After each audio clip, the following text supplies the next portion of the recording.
Somehow, Secret Invasion Episode 4 had some okay action, some pretty good setups for the future, but ultimately was kind of dull. And I don't know if it was because it was a shorter episode or if it just kind of moved very slowly to set up the plot points for the final 2 episodes. However, it did set up some pretty interesting stuff with Gaia and Vara's characters that we do need to talk about. Because the best part from this episode was one of my theories being partially right, which was Gaia getting powers. I kind of figured that she was either going to give them to herself prior to her running away, or someone was going to give them to her to save her life. So part of that was right because she did give herself powers before she got out of there, but it looks like she only gave herself the extremist powers, because when you look at it, it said extremist, it didn't say any of the other powers, so I'm assuming that you have to set the device individually to get each power rather than getting them all at once. I did think that Talos was going to get powers as well, and like a last ditch effort, Guy would be giving it to him to save his life. I did not think he had to go into a machine. I thought it was going to be more of a serum. So after the ending of this episode, I guess that is not going to happen unless there's something else secretly going on, but it is called Secret Invasion, so I'm all open for surprises. However, it was interesting to see that Guy now has extremist powers and she can heal from anything, because we see near the end of the episode that Gravik gets shot in the face and can heal from that. I kind of forgot how strong extremists can be, and I know when it wasn't a human, it would overheat you and you could explode, so I'm guessing it's going to be a little different for the Skrulls because they have a different biology and they've been experimenting with it, probably to make it better. Now, the big thing with Gaia's character is that after she left, she went to go see Talos and talk to him about everything and be his daughter. And it seems like they're going to be working on the same side now. However, she wants a proper plan to what to do with the Skrull people, because Gravik is actually initiating a plan to take over the Earth for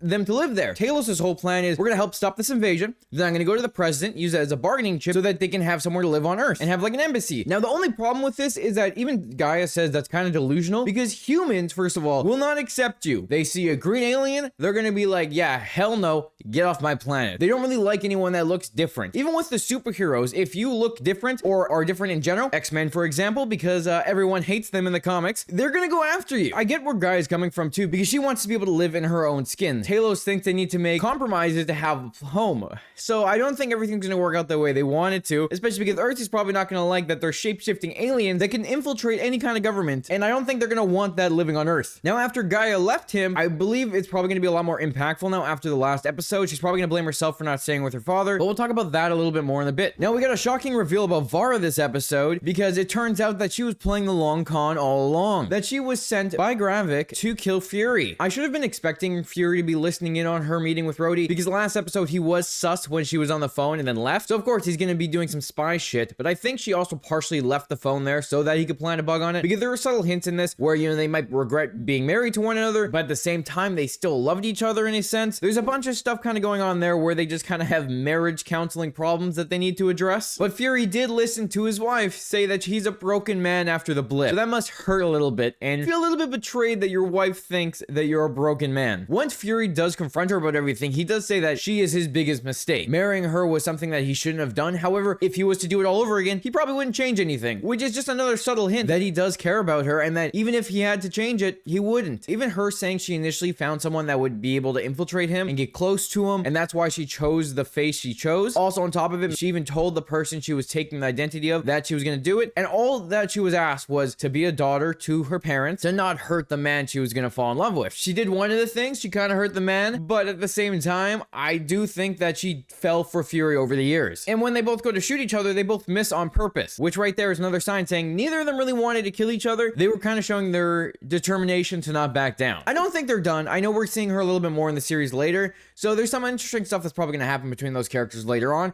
where maybe she sacrifices herself to save him, or he does something reckless to save her. Now, the whole Rhodey situation was a little interesting, because I fully expected Fury just to shoot him right there and then, because he knows he's a Skrull, he knows he's not actually the proper War Machine, but I guess to be fair, he probably wants to find out where Rhodey is to save his life, rather than kill the guy who's pretending to be him and then not be able to find Rhodey at all. And the scene was kind of funny too, because it was just Fury messing with Rhodey, because he knows he's a Skrull and he knows that there's Skrulls in the US government, and just kind of pointing out that they're there, messing with his head, until Rhodey shows him the footage from Russia that it looks like Nick Fury shot Maria Hill, which again is just the Skrull being like, hey, we got blackmail on you, so you better watch out. I can't wait to see what Fury does to take down Rhodey, and when we finally get to find the real Rhodey and find out actually how long he's been replaced for. But he did put a liquid tracker in him so that he'd probably lead him to Gravik, which he Kind of did. But the thing is, it ends up leading into the US president convoy being attacked by Gravik, where they pretend to be the Russians, so it looks like they're trying to start World War III. Now, the only problem I really had with this section was the fact that Rhodey's kind of just chilling while they're getting attacked. He's not reacting with, of course, it's suspicious. Also, you have literally War Machine with you, and the dude isn't lifting a finger, calling his suit, or doing anything to help you fight off these so-called Russians. That's a little sus. I mean, to be fair, if Gravik was to take out all the men, it wouldn't have mattered anyways, but it did put a really big red flag over Rhodey being like, he didn't call his suit, he didn't do anything. Now the president was saved by Fury. They're gonna know that Rhodey is a traitor. Also, on top of that, if Rhodey was to not do anything and then they were to be successful killing the president, is no one gonna question why War Machine didn't try to stop the Russians from doing it?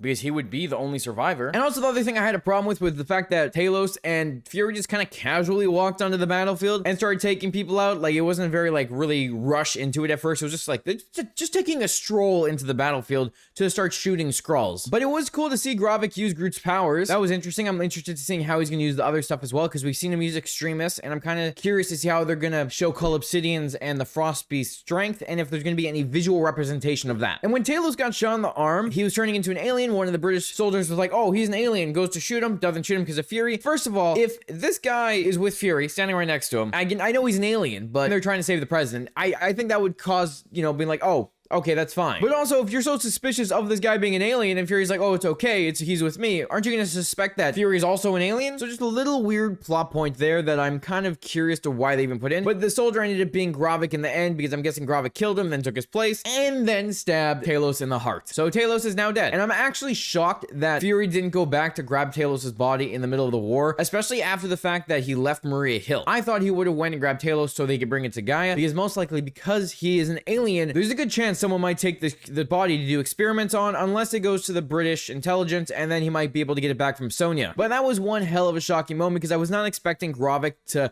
stab Talos in episode 4 and also get shot in the face and then heal from it. And then the thing is with the show is that Hill's death didn't really hit, Talos' death didn't really hit, and I felt like I should have had more of an emotional impact for these characters dying, but I never felt it. But the one thing that's going to be coming out of this whole situation is that Gaia is going to lose her shit. She's going to find out her father died. She's going to be pissed at Fury. She's probably going to go after Gravik to try to take him out and probably do something reckless. However, I think she's going to ultimately follow her father's path, become the leader of the Skrulls, and possibly allow them to live on Earth. She might be able to make that work after her father sacrificed himself in a sense to save the US president. But at the same time, she might also go off to try to find a new planet for them to live on, which I'm sure that'll have to be addressed maybe in the Marvels or something else, because I don't think it'll be addressed by the end of the series. And I wouldn't be surprised if her character was the one to ultimately take down Gravik in the end. So I feel like there's big stuff coming from her characters, especially because her character is supposed to have some big part in the MCU going forward. I'm also curious to see if she actually got any more of the powers other than just Extremis. But if you like this breakdown, hit the like button, hit the subscribe button. It helps out the channel a lot, and you'll stay up to date with all my Secret Invasion breakdowns. Let me know what you thought of the episode, and if you have any theories about what's going to happen in the last 2 episodes. Thanks for watching, and I'll talk to you later.